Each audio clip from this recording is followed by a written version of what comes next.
तारीख 16 दिसंबर 1971 और समय शाम का 4:55। ये वो वक्त था जब भारत ने वैश्विक पटल पर पाकिस्तान को घुटनों पर लाकर उसे उसके गुनाहों की सजा दी। इस वक्त पाकिस्तान के पूर्व कमान के commander lieutenant general A.K. Niazi ने ढाका में भारतीय सेना के पूर्वी कमान GOC lieutenant general A.S. Arora की मौजूदगी में भारत के आगे 93,000 पाकिस्तानी सैनिकों के साथ सरेंडर कर दिया था। भारत ने पाकिस्तान के वैश्विक स्तर शर्मसार कर दिया। पाकिस्तानी बर्बरता के चलते युद्ध हुआ और इस युद्ध का नतीजा ये निकला कि बांग्लादेश के तौर पर दुनिया को एक नया देश मिला। भारत की इस जीत ने यह स्पष्ट कर दिया कि इस सब कॉन्टिनेंट में सिक्का केवल उसी का ही चलेगा। इन सब के बीच सबसे ज्यादा आश्चर्य इसी बात पर रहा कि आखिर महज 2 हफ्तों में भारत ने यह भीषण युद्ध जीत कैसे लिया। पूर्वी और पश्चिमी पाकिस्तान के बीच तनाव 1947 से ही चल रहा था और 1971 के आरंभ में देश गृह युद्ध के मुहाने पर खड़ा था। 25 मार्च को पाकिस्तानी सेना ने ऑपरेशन सर्चलाइट शुरू किया, जिसका उद्देश्य पूर्व में सभी राजनीतिक विरोधियों को कुचलना था। बंगाली राष्ट्रवादियों के साथ साथ इस ऑपरेशन ने बुद्धिजीवियों, शिक्षाविदों और बंगाली हिंदुओं को भी निशाना बनाया था, जिसमें व्यापक तौर पर सेना ने कत्लेआम मचा दिया था।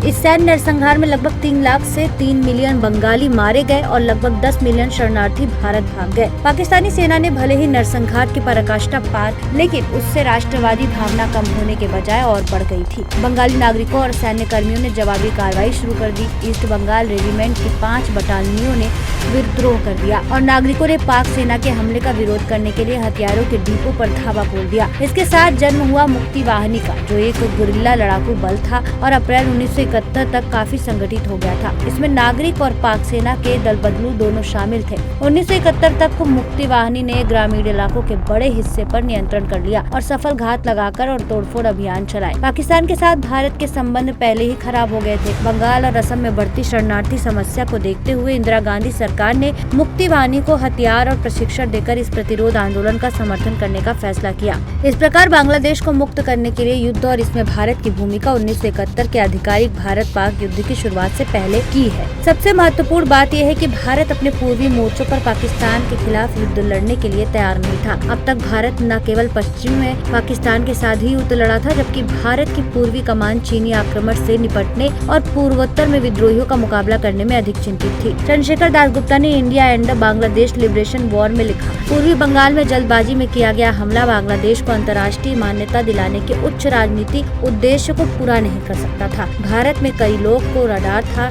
कि भारत द्वारा जल्दबाजी में किया गया हस्तक्षेप भारत पाक युद्ध के शोर में बांग्लादेश के प्रति पैदा हुई सहानुभूति को खत्म कर देगा। उन्होंने लिखा, पूर्वी पाकिस्तान में युद्ध लड़ने के लिए भारत की तैयार की कमी इस तथ्य से स्पष्ट होती है कि जब पूर्वी कमान ने अप्रैल में अपनी परिचालन योजनाओं का मसौदा तैयार किया तो उसे पता चला कि उसके पास मौजूद पूर्वी पाकिस्तान के नक्शे 50 साल से भी अधिक पुराने थे, जो ब्रिटिश राज के समय के थे। इस प्रकार भारत ने युद्ध में उतरने से पहले महीनों तक योजना बनाने और तैयारी में बिताया। यह अत्यंत फलदायी साबित हुआ, क्योंकि युद्ध शुरू होने पर भारतीय सैन्य योजना को लगभग बगैर किसी गलती से क्रियान्वित हुई। पाकिस्तान ने सीमा पर गोलाबारी बढ़ा दी थी। भारतीय सेना ने पिछले महीनों में कई सीमित ऑपरेशन किए थे, लेकिन युद्ध 3 दिसंबर को शुरू हुआ, जब पाकिस्तान ने 8 भारतीय हवाई अड्डों पर हवाई हमले करने का फैसला किया। उस शाम प्रधानमंत्री इंदिरा गांधी ने आकाशवाणी पर घोषणा की कि हवाई हमले भारत के खिलाफ युद्ध की घोषणा है। हवाई हमलों के बावजूद पाकिस्तानियों ने ज्यादा नुकसान नहीं पहुंचाया और युद्ध में भारत की क्षमता को सीमित करने में असफल रहे। नौसेना द्वारा कराची बंदरगाह पर अचानक किए गए हमले ने युद्ध पर गंभीर प्रभाव डालने की पाकिस्तानी नौसेना की क्षमता को कम कर दिया। पूर्वी पाकिस्तान की नौसेना की नाकाबंदी ने आपूर्ति और सुदृढ़ीकरण को रोक दिया। युद्ध के पहले सप्ताह के भीतर ही पाक वायुसेना को आसमान से उड़ा दिया गया। जमीन पर भारतीय सेना ने पूर्व में 3 तरफा हमला करके और उन पाकिस्तानी ठिकानों को दरकिनार करके और अलग करके जिन्हें महत्वपूर्ण नहीं माना गया था ब्लिट्जक्रेग रणनीति अपनाई। इसमें पश्चिम में पाकिस्तानी हमलों को रोका और वास्तव में अपने स्वयं के क्षेत्रीय लाभ भी प्राप्त किए। रिचर्ड सीसन और लियो ई रोज ने अपनी क्लासिक किताब war and cessation Pakistan India in the creation of Bangladesh 1990 में लिखा,